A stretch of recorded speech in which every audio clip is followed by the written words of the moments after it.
আশা করছি সকলে খুব ভালো আছো, আমিও খুব ভালো আছি। অনেক দিন পরে গুছিয়ে ইন্ট্রোটা দিতে পারলাম আশা করছি। তো আজকে হলো স্যাটারডে, আর সাথে সাথে ভীষণ স্পেশাল একটা ডে, সেটা আমার জন্য না হলেও বাকি সকলের জন্য। সেটা হলো আজকে রক্ষাবন্ধন। তো সকলকে জানাই হ্যাপি রাখি, আর বাংলায় রাখি পূর্ণিমার প্রীতি শুভেচ্ছা, অনেক অনেক ভালোবাসা। যে সকল দাদা ভাইরা আছো তাদের সকলকে আমার অনেক অনেক ভালোবাসা ও শ্রদ্ধা। যাদের নিজস্ব দাদা ভাই আছে তাদের তো লাখ ভীষণ ভালো, এবং যাদের মামাতো জ্যাঠতো খুড়তো দাদা ভাইরা রয়েছে তারাও ভীষণ ভালো। আমার নিজস্ব কোনো ভাই নেই বা দাদা নেই, যার জন্য আমার রাখি পরাতে চাওয়ার ইচ্ছেটা হলো বিলাসিতা মাত্র। এইসব বিষয়ে কথা বলবো না, কারণ আজকে হলো আমার কাছে স্যাটারডে, আর স্যাটারডে মানে সন্ধ্যাবেলা আমাদের ঘুরতে বেরোনো। তো আজকে আমি অফিস থেকে বেশ কিছুটা আগে চলে এসেছি। তো এখন হলো আমি রেডি হব। তো রেডি হওয়ার আগে ভাবলাম যে ইন্ট্রোটা করে নিই। তো চলো এখন ঝটপট রেডি হওয়া যাক। আমি একটু আগে স্নান সেরে ঘরে এসেছি, আর এখন হলো রেডি হব।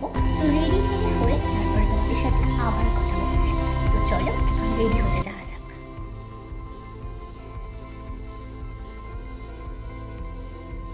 এই তো এখানে আমি একদম সুন্দর মতো রেডি হয়ে নিয়েছি, আর আমি আজকে একটা কুর্তি আর একটা হোয়াইট লেগিংস পেয়ার আপ করেছি। আমরা এখন মেইন রোডে উঠে পড়েছি, আর এই যে আমরা সকালসকি বেরিয়ে পড়েছি। আমাদের বস কোনো ভাই বোন কিচ্ছু নেই, আমাদের তাই রাখি নিয়ে কোনো মাথা ব্যথাও তাই তো। তারপরেই আমরা চলে গিয়েছিলাম হলো মধ্যমগ্রাম চৌমাথাতে, কারণ এই মেলাটা যে বসবে এটা আমি আগে থেকেই জানতাম, কারণ এই মাঠে আমি অনেক দিন আগে থেকেই মেলার সব সরঞ্জাম এনে রেখে দিতে দেখেছিলাম। তো আমি অনেক দিন থেকেই প্ল্যানিং করছিলাম যে আমি এই মেলাতে যাব। আর এই মেলাটা বসেছিল কিন্তু রাধাকৃষ্ণের যে ঝুলন উৎসব, সেই জন্য। তো আমরা প্রথমেই এসে গাড়িটাকে পার্কিং করে চলে আসলাম হলো মেলার ভেতরে। মেলার ভেতরে ঢুকে তো দেখি এক ইলাহি মেলা। অন্যান্যবার এই মেলাতে মানে এই জায়গায় যে মেলাটা বসে সুভাষ মেলা হলো এই মাঠটার জন্য মেইন একটা মেলা। তো ওই মাঠে যখন মেলাটা বসে মেলাটাকে এত বড় সত্যিই দেখায় না, তবে এই বছর ঝুলন উৎসবে যখন এই মেলাটি বসেছে তখন এই মেলাটিকে সত্যিই অনেকখানি বড় দেখাচ্ছে। আর এই হলো মেয়েদের এক দোকান ভরা ইমোশন।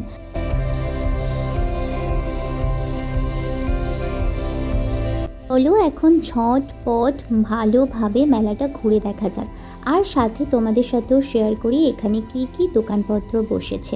আচ্ছা, তার আগে একটা কথা বলি, এই যে মেলাটা, এই যে ঝুলন উৎসবের জন্য যে মেলাটা বসে, এটা কিন্তু খুব একটা বেশি দিন হয়নি, হার্ডলি 3 থেকে 4 বছর হচ্ছে এই মেলাটি বসছে।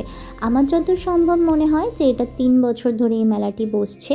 তো এখন আমরা সোজা মেলার মধ্যে ঢুকে এদিক ওদিক নানান দোকান দেখছিলাম।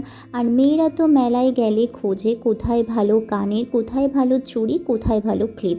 আর আমিও তার ব্যতিক্রম নই, কারণ আমি সাজগোজ করতে ভীষণ ভালোবাসি, আর মেলা ঘোরা তো আমার কাছে একটা অন্য লেভেলের জায়গা।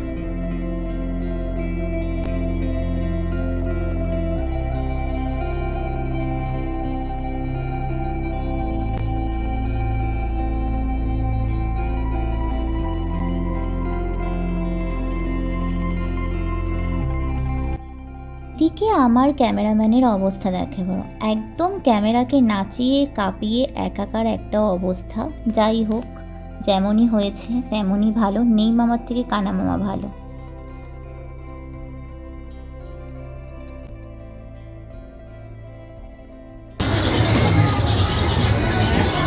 আমি চাইছিল পুরো গোল্ডেনের যেরকম রিং টাইপের থাকবে। একটু এগোতে দেখলাম যে বাচ্চাদের খেলাধুলো করবার জন্য একটা সুন্দর দোকান বসেছে, আর এই সাইডে রয়েছে হলো পুতুলের দোকান। এছাড়া তো আরও অন্য অনেক কিছুর দোকান ছিল। আর এখানে না ভীষণ ভালো একটা ব্যাগের দোকান ছিল, যে ব্যাগের দোকানের ভিডিওটা আমি হয়তো নেক্সট কখনো মেলায় গেলে অবশ্যই শেয়ার করব তোমাদের সাথে। ভীষণ ভালো ভালো ব্যাগ ছিল জানো তো, 250, 200, 300, ইভেন 100 টাকাতেও যে ব্যাগগুলো দেখছিলো ভীষণ ভালো ভালো ব্যাগ ছিল।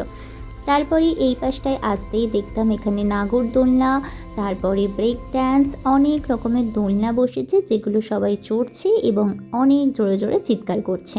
আমিও দোলনা চড়তে একটা টাইমে খুব ভালোবাসতাম, এখনও যে ভালোবাসি না তেমনটা নয়, তবে এখন কেন জানি না মন থেকে আর দোলনা চড়তে ইচ্ছে করে না। যাই হোক, সেই সব কিছু পিছনে ফেলে আবার সামনের দিকে এগিয়ে যাচ্ছে। এখন যাচ্ছে কিন্তু মেইনলি ভগবান দর্শনে। আচ্ছা, তোমাদের সাথে এই ভিডিওতে আমি শেয়ার করে দেব যে আমরা এই ফুল মেলাটা ঘোরার পরে কি খাওয়া দাওয়া করেছিলাম। তার আগে তোমাদেরকে একটা কথা বলে দিই, ভগবান দর্শনের যে পর্বটা সেটা আমি তোমাদের সাথে এই ভিডিওতে শেয়ার করব না, শেয়ার করব পরের ভিডিওতে। চলো এক ঝলক তোমাদেরকে দূর থেকে দেখিয়ে দিই। এই যে এখানে হচ্ছিল নৃত্যনাট্য, মানে ঠাকুরের মানে যে লীলা কীর্তন সেটাই হচ্ছিল। আর তারপরে আমরা লাস্টে গিয়েছিলাম হলো খাওয়া দাওয়া করতে। খাওয়া দাওয়া করবার জন্য আমরা যেহেতু চৌমাথা সেহেতু আমরা চায়ের বাড়িটাকেই পছন্দ করেছিলাম। চায়ের বাড়িতে গিয়ে সবার প্রথমে আমরা এখানে একটা ক্রিস্পি চিলি চিকেন অর্ডার করেছিলাম, ক্রিস্পি চিকেন অর্ডার করেছিলাম। দেন হলো একটা পিৎজা অর্ডার করেছিলাম। আর আমি না এই কাজটাতে পুরোপুরি ঢ্যাঁড়স, মানে আমি সব কিছু করে দেবো কিন্তু আমি খাবার সার্ভ করতে পারি না, কেন জানি না আমার দ্বারা হয়ে ওঠে না। না আমি নিজে খাবার বেড়ে খাই, না অন্যকে দিতে পারি। তো এই ছিল আমাদের সেই দিনকারের ঘোরাঘুরির একটা প্রথম পর্বের ভিডিও। আশা করছি ভিডিওটা তোমাদের অনেক বেশি ভালো লাগবে। ভিডিওটা ভালো লাগলে প্লিজ একটা লাইক করে দিও। তো চলো আজকের মতো এখানেই শেষ করছি, টাটা।